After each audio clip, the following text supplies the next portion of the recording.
Today, I want to talk to you about how you can find the best areas in your marketplace to get the best orders from DoorDash, Uber Eats, and GrubHub.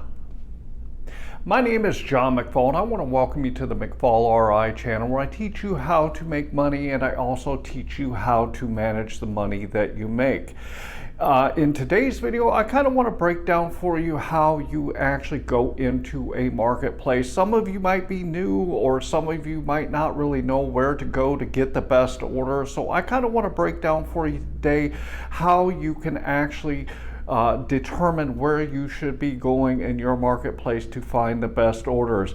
Before I get into the video, I'd like to ask you, if you do receive value out of this video, please like this video and subscribe to my channel, and this would really help me out in getting my content out in front of more people. The first thing I want to say about it is it really is dependent on your marketplace where the best places are to go to get the orders that you're looking for. And what I mean by this is I work here in Auburn, Indiana, which is a population of about 15,000 people. In this marketplace, because it's such a small marketplace, there is literally one area that I go to that's about a quarter-mile strip that has all of the restaurants. There are a couple other places that there are some outlying restaurants, but beyond that, this 1/4 mile strip has pretty much all the restaurants in this marketplace, so there's only one place to go. When I go into here, into Fort Wayne, then this is a population of 265,000 people. So when you look at an area this big with this size population, it's much different than a population of 15,000 people. And there are multiple areas. It's about 15 miles north to south and 20 miles east to west. So there's a whole bunch of different areas that I can go to work in this marketplace. One thing about this marketplace too is DoorDash does not segment it. So the whole marketplace is my area when I'm working DoorDash.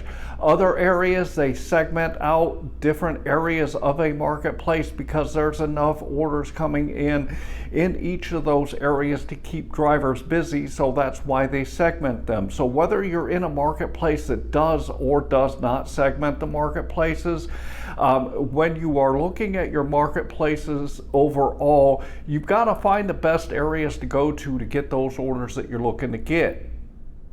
So the first thing that I would do if I went into a new marketplace and had to start determining where to go is I'd look to see what is in that marketplace. When I go into a marketplace, you got to look at what types of businesses and what types of places are there.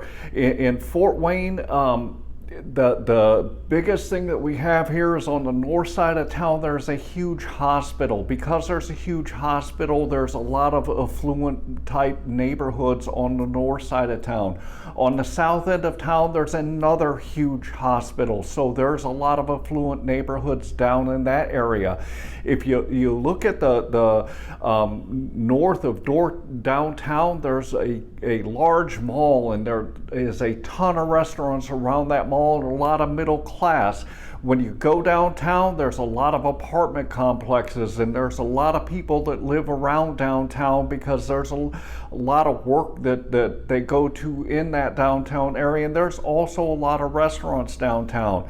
If you head south of downtown, this gets into the lower income areas of Fort Wayne, and there's a lot of fast food restaurants. And then again, if I go all the way to the bottom of Fort Wayne, there's another big restaurant with affluent neighborhood. So you've really got to break down the marketplace and look what types of income levels are in each area, and kind of take a look at the restaurants that are there.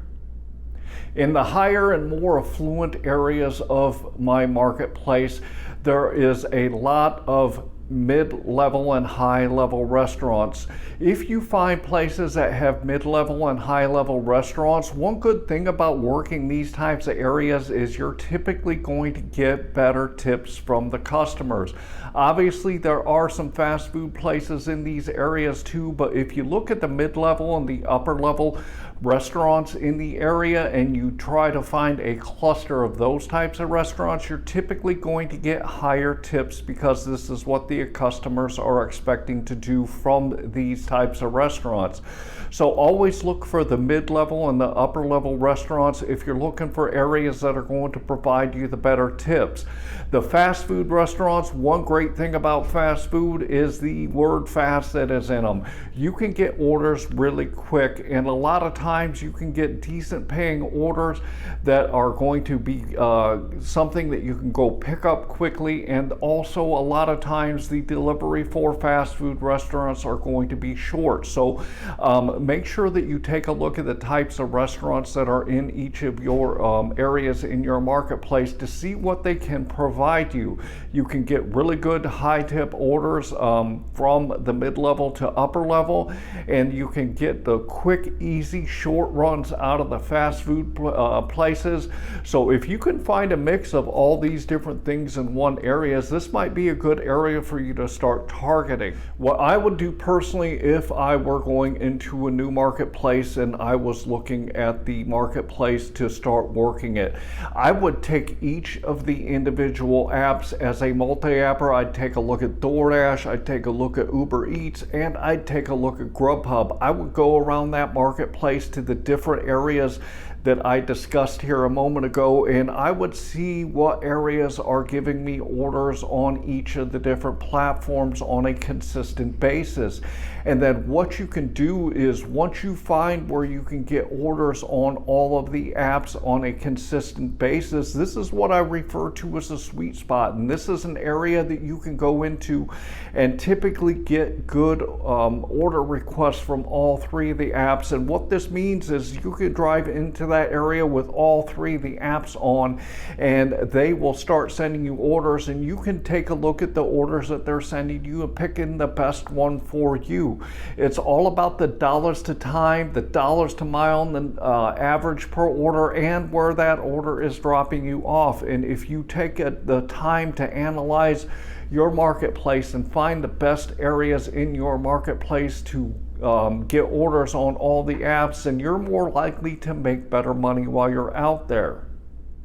What a lot of people don't understand, and especially what they hear on YouTube from different gig tubers, is a lot of the gig tubers try to tell you to apply what they are doing in their marketplace and just, copy and paste it into your marketplace. And this is not what you should do.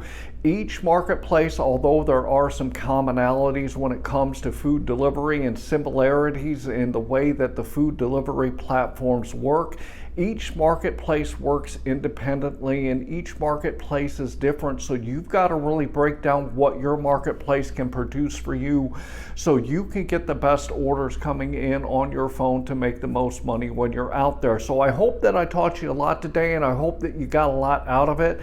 Want to remind you that down here in my description I have some tools for you. The one I want to talk to you about today is my metric spreadsheet, along with analyzing your marketplace and figuring out where the best orders are to get in your marketplace. One thing that you really should be doing if you haven't done it before is keeping track of your numbers.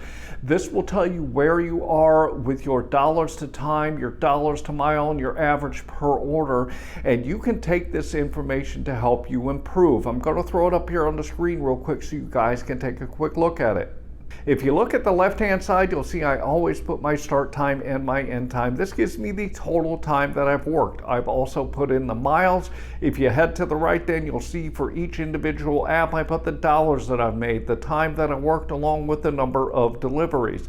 Head to the bottom and you'll see it calculates out what your average dollar per hour, dollar per mile, and your average per order. If you want to improve what you're doing when you're out here doing food delivery, try keeping track of your numbers to see where you are and see where you can improve.